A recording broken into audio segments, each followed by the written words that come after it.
It remains one of the most puzzling unsolved crimes in Indiana. On this date in 1978, 4 young people went to work at the Burger Chef fast food restaurant in Speedway and vanished. Their bodies turned up 2 days later in a remote part of Johnson County. But to this day, neither police nor the victims' families know who did it or why.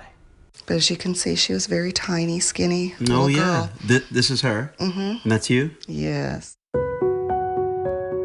45 years later, I was 12 years old. Teresa Jeffries still has the Burger Chef name tag her sister Ruth would wear to work. She was my older sister, and yes, I absolutely idolized her. But more importantly, she still has the photos and the memories of her artistic, creative, and silly older sister. We loved ghost stories, and she would read me ghost stories in bed. And she was looking forward to growing up. She was 17 when she passed. Teresa remembers the Friday afternoon when she saw her sister for the last time. Mom had gone and picked her up from school, and she just literally just ran through the house. Hi, do, and changed into her uniform, ran back down the hall and out the garage. Bye, and that was it. Ruth Shelton had gone to work her shift at the Burger Chef restaurant on Crawfordsville Road in Speedway. According to FBI files, around midnight, an off-duty employee found the restaurant empty and called police. The cash was gone from the registers. The back door near the dumpsters was open, but there was no sign of Ruth or her 3 co-workers. 20-year-old Jane Freet, who was the assistant manager, 17-year-old Mark Flemons, and 16-year-old Daniel Davis.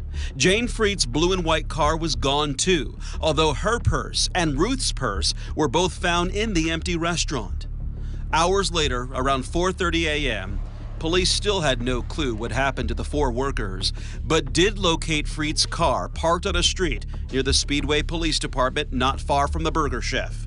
Investigators searched the car for clues as families waited on word of their missing loved ones. Police say the 4 young people were taken from this Burger Chef shortly after midnight while they were cleaning up. And I listened to what they had to say on the news, but I had I still had every reason to believe that she would come home. The next day, Sunday.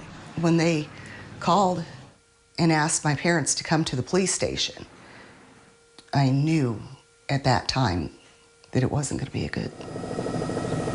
4 bodies were found in a remote wooded area in Johnson County off Stones Crossing Road. They were all face down where we found them in various locations in the wooded area. Teresa's parents returned home with tragic news to share with her and her brother. They walked in to the dining room, and both Gordon and I were there, and she just looked at me and said that Ruth Ellen is in heaven with your grandma and grandpa. And I gotta get a Kleenex. Police investigation reports show Ruth had been shot.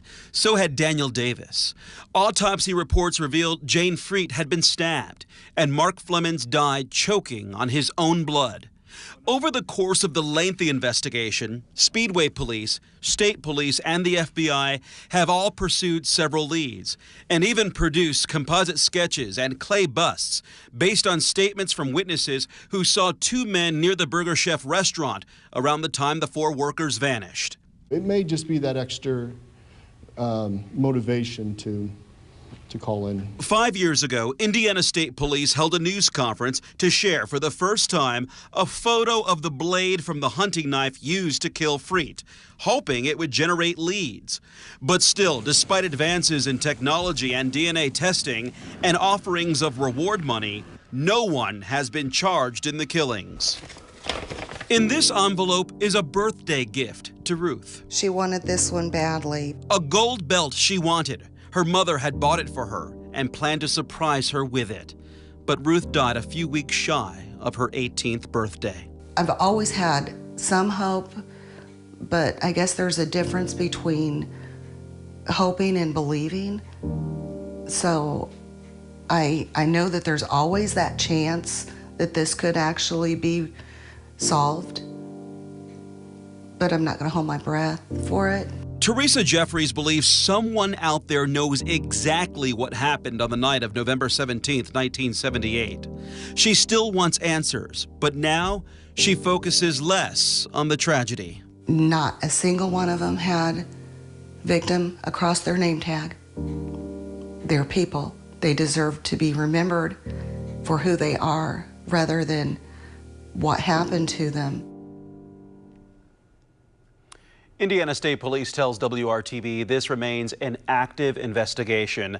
We've dug deep into this case and have a lot more on our website for you to read. Digital reporter Vic Reichert spoke with a former detective who spent many years on this case and says it still haunts him today. You can read that angle of our story at WRTV.com.